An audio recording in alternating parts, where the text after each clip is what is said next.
Salut, c'est Quentin, bienvenue dans cette nouvelle vidéo. Aujourd'hui, je vais vous dévoiler 7 conseils pour augmenter vos taux de conversion sur votre blog ou sur votre site internet.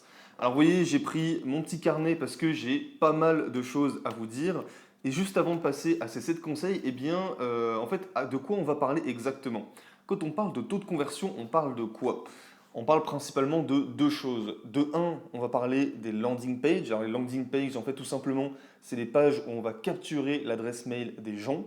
Et quand on parle de taux de conversion, on va parler également de taux de conversion sur les pages de vente. Bien évidemment, convertir les prospects en clients. Maintenant que vous savez sur quoi va se reposer tous ces conseils, on va commencer directement avec le premier point. Et le premier point que j'ai noté sur mon petit carnet, ça va être ce que j'appelle le retour, c'est ce qu'on appelle vulgairement le retour sur investissement. Le retour sur investissement, comment on va s'en servir? En fait, il va falloir qu'il figure dans vos pages de vente. C'est un argument clé à mettre dans vos pages de vente, le retour sur investissement. Il peut être multiple, c'est-à-dire que ça peut être un retour sur investissement au niveau prix, au niveau argent. C'est-à-dire que si vous vendez quelque chose, vous pouvez dire, bah voilà, ce que je vends en produit en ligne, ça va être moins cher que par exemple consulter quelqu'un en physique. Moi, par exemple, ce que je fais quand je vends des fiches de révision pour les étudiants, je leur dis, voilà, mes fiches de révision de toutes les années des des 2 années de BTS, elles vont vous coûter 100 fois moins cher qu'un livre de révision complet où en plus vous ne savez même pas quoi réviser dedans. Ou alors si vous vendez, je ne sais pas, quelque chose dans le domaine de la santé par exemple, vous pouvez dire que voilà, cette formation sur le stress, l'anxiété, peu importe, elle coûtera moins cher qu'aller voir 5 fois une psychologue à 60 euros de l'heure. Enfin voilà, mettez en avant le retour sur investissement et ça peut également être un retour sur investissement au niveau du temps. Encore une fois, je prends l'exemple des fiches de révision que je vends sur mon site cours BTS AM. Tout simplement, ces fiches de révision-là, je leur dis, bah voilà, vous allez gagner un temps phénoménal. Au lieu de prendre tous vos livres de cours, d'essayer de séparer l'utile du futile, etc., là, vous avez toutes les notions importantes en 80 fiches de révision. Donc voilà comment vous pouvez mettre en avant justement ce retour sur investissement si les personnes décident de franchir le pas pour acquérir votre formation. Deuxième point que j'ai noté, ça va être la garantie. La garantie, encore une fois, à faire apparaître sur vos pages de vente, ça booste vos ventes, mais d'une manière incroyable, encore une fois. Croyez-moi, je l'ai essayé, j'ai fait avant sans garantie et après avec garantie, et j'ai vu une énorme différence. Et attention, quand je parle de garantie, je ne vais pas parler de n'importe quelle garantie. Imaginons que vous choisissiez de mettre une garantie satisfait ou remboursé. Vous allez avoir pas mal de petits malins qui vont acheter votre truc et qui vont consommer le contenu et qui vont dire oh non, ça me convient pas, etc. Je demande un remboursement. Ça, voilà, malheureusement, sur Internet, vu qu'on ne voit pas les gens en physique, les gens sont décomplexés et ils n'hésitent pas à demander des remboursements. Donc non, ce n'est pas la bonne manière de faire une garantie. Ce qu'il vous faut, c'est d'appliquer une garantie au résultat. Une garantie au résultat, c'est quoi? C'est leur dire, voilà, je vous rembourse si vous essayez ceci, si vous essayez cela, ou si vous n'arrivez pas à faire ceci ou cela. Par exemple, sur mon site où j'aide les étudiants, la garantie au résultat, c'est quoi? Je leur dis, ok, si vous achetez mes formations, mes fiches de révision, etc., si vous n'avez pas votre BTS, je vous rembourse à hauteur de 100%. Et qu'est-ce qui s'est passé cette année-là?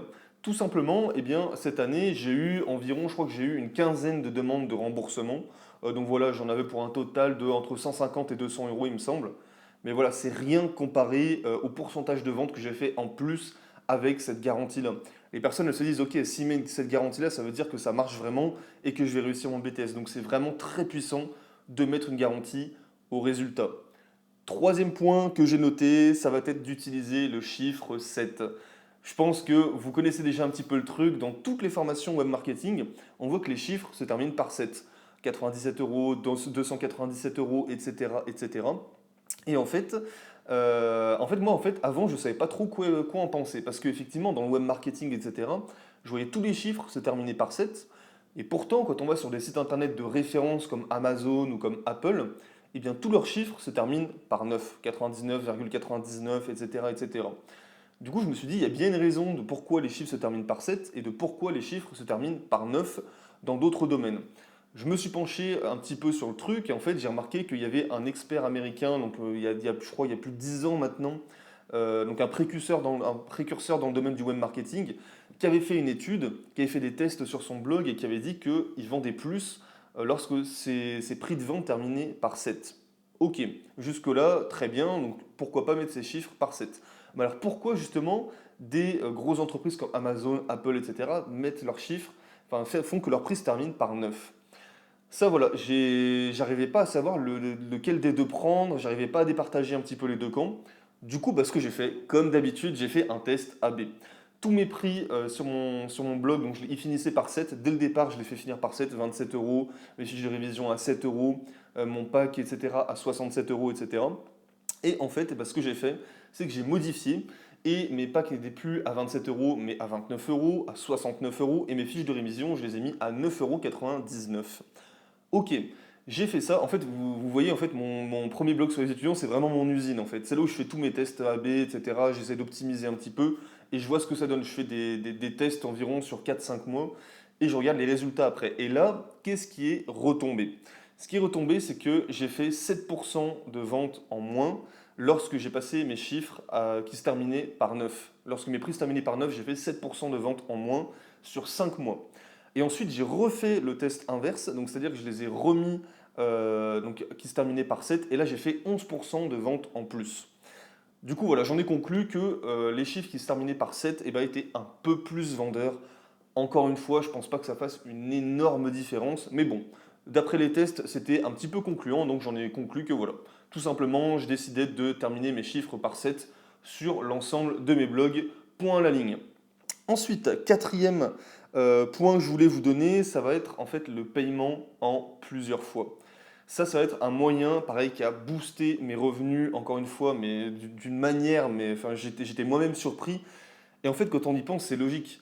Quand voilà, on vend des formations qui sont assez chères, tout de suite, si on propose des paiements en plusieurs fois, eh ben, le nombre de ventes va exploser. Et c'est ce que font tous les magasins qui vendent des produits chers, que ce soit pour les lave-vaisselle, donc pour tout ce qui est pour électroménager, sur les appareils photo, sur absolument tout, même les téléphones portables. Maintenant, on peut faire des paiements en plusieurs fois. Donc pourquoi pas l'adopter au domaine du web marketing? Alors bien sûr, j'ai rien inventé du tout. Ça existe déjà depuis des années. Mais voilà, quand je l'ai fait, parce que je ne l'ai pas fait au début, eh bien j'ai vu une nette différence dans mes ventes. Et même sur mes blogs, sur mes différents blogs où j'aide des étudiants, là où c'est des produits pas très chers, eh bien j'ai proposé des paiements en plusieurs fois à partir de mes produits qui dépassaient les 47 euros. Pourquoi? Bah, tout simplement, on sait bien, on sait tous, hein, quand on est étudiant, on n'a pas trop de sous et du coup, bah, c'est toujours avantageux de payer en plusieurs fois, même pour des produits qui sont peu chers. Tout est relatif en fait. Donc vraiment, adoptez le paiement en plusieurs fois si vous voulez vendre plus. Et en plus de ça, eh bien, ça va permettre de lisser vos revenus. C'est-à-dire que vous allez avoir des produits à abonnement récurrents, eh bien, même les mois où vous vendez le plus, si c'est par abonnement, ça va permettre de lisser vos revenus sur plusieurs mois. Et ça, c'est toujours intéressant parce que croyez-moi que au début, il y a quelques mois, il y avait des mois où je me croyais riche parce que je gagnais beaucoup d'argent, enfin beaucoup d'argent, tout est relatif encore une fois. Et puis quand venait la période des vacances scolaires en été, et bah, je gagnais plus rien. Je devais gagner 100, 200 euros grand maximum. Et là, bah, c'était beaucoup plus compliqué parce que dépenser comme je suis, j'ai toujours du mal à mettre de côté. Donc voilà, lisser ses revenus, ça permet aussi en fait, d'éliminer un petit peu les écarts qui peuvent exister entre les différents mois. Ok, maintenant, technique suivante, cinquième technique, ça va être de travailler vos call to action. Les call to action, vous savez, c'est les boutons, soit pour entrer les adresses mail sur vos landing page, soit bah, tout simplement les boutons d'achat. Donc ça, ces boutons-là, il faut les travailler encore une fois, et là, il n'y a pas de secret, il faut faire du test AB. Il faut faire du test AB pour les couleurs, il faut faire du test AB pour le contenu du bouton, le texte qu'il y a dedans. Ça, c'est à vous de tester. Encore une fois, si vous cherchez sur Internet quelle couleur mettre pour quel bouton, etc., vous allez trouver un peu de tout. Il y a des gens qui vont vous dire qu'il faut absolument mettre du vert, d'autres du orange, d'autres que du rouge, ça marche très bien aussi.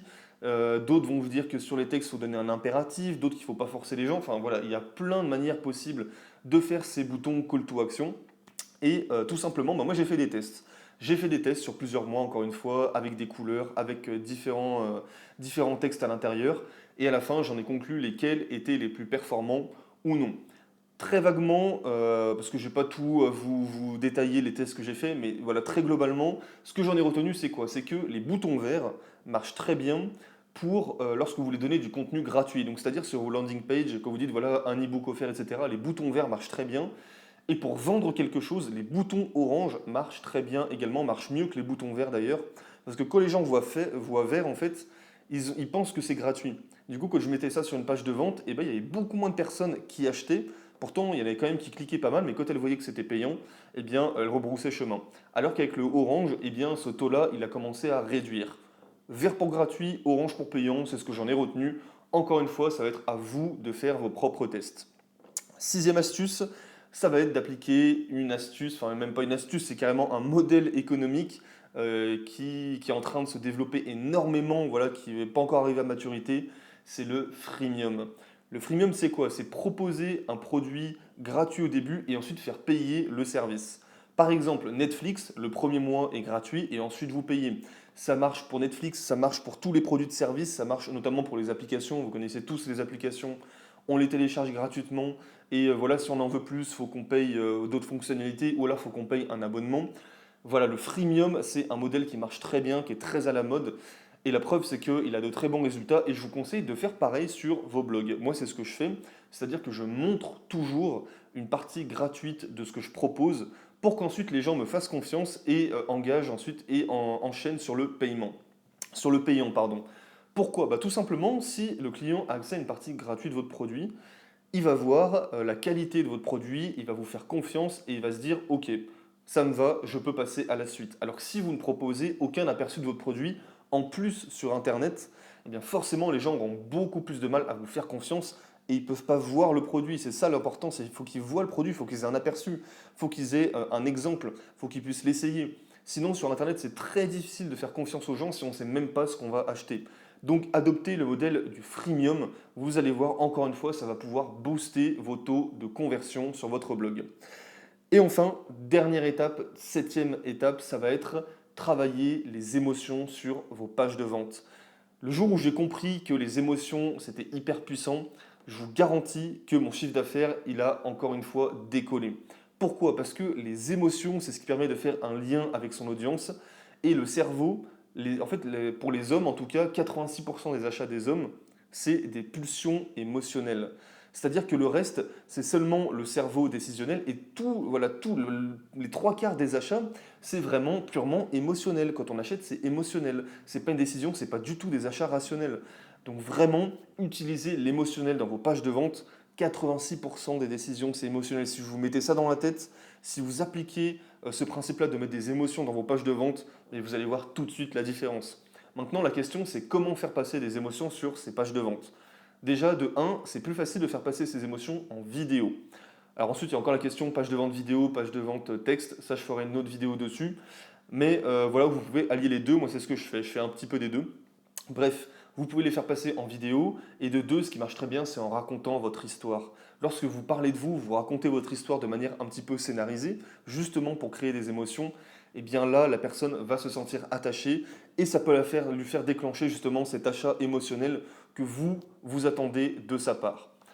Voilà les 7 conseils justement pour booster vos taux de conversion sur votre blog. Je vous garantis que si vous appliquez à la lettre ces 7 conseils, vos taux de conversion ils vont tout simplement exploser.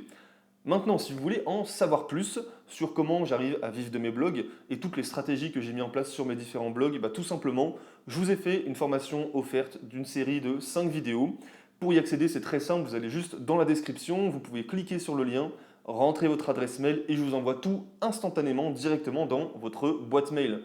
Donc on se retrouve tout de suite de l'autre côté. Ciao ciao!